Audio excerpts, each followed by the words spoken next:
12 সংখ্যাটি কত রকম ভাবে করা যায় দেখি যোগ বিয়োগ গুণ ভাগের সাহায্যে। তাহলে আমি একটি করে দিয়েছি 12 সমান 5 যুক্ত 7। এবারে প্রীতি একটি করে দেখাও। 6 যুক্ত 6 সমান 12।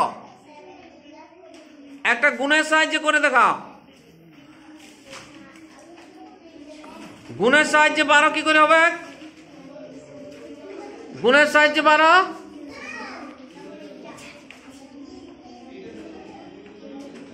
গুণের সাহায্যে 12 করার পাচ্ছ? চিন্তা করো গুণের সাহায্যে 6 গুণিত 2 সমান কত? ওই ভাগের সাহায্যে করার চেষ্টা করো। ভাগের সাহায্যে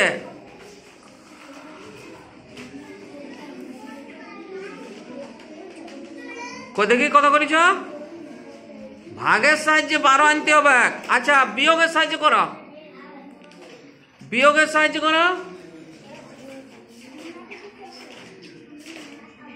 কত থেকে কত বিয়োগ করলে 12 হয়?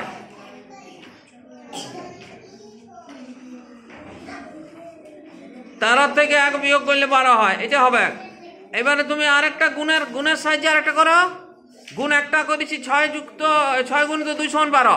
আর কি কি গুণ করলে 12 হয়? আর কি কি গুণ করলে 12 হয়?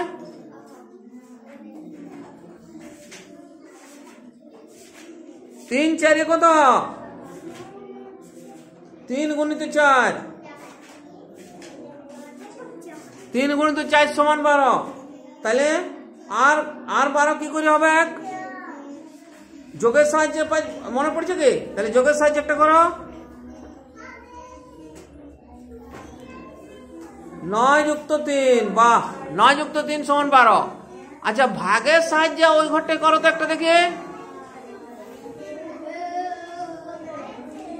24 ভাজিত 2 সমান কত? তাহলে ওটুকু হবে 24 ভাজিত 2।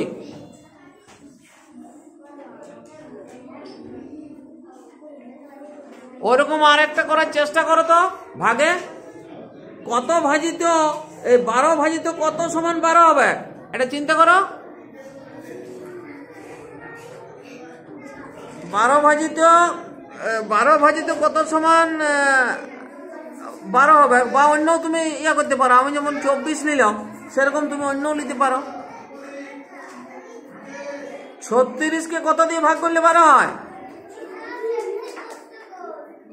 3 12 কত?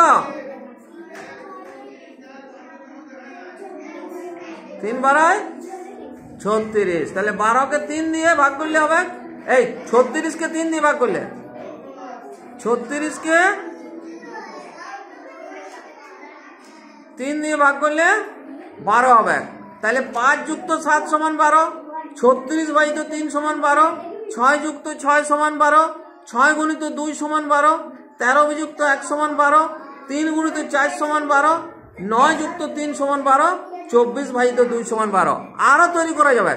তোমরা আরো 12টা মাঝে লিখিয়ে আরো এরকম তীর চিহ্ন দিয়ে নিজের থেকে নিজের মনে চেষ্টা করবে যোগ বিয়োগ গুণ ভাগের সাহায্যে আরো তৈরি করতে পারবে।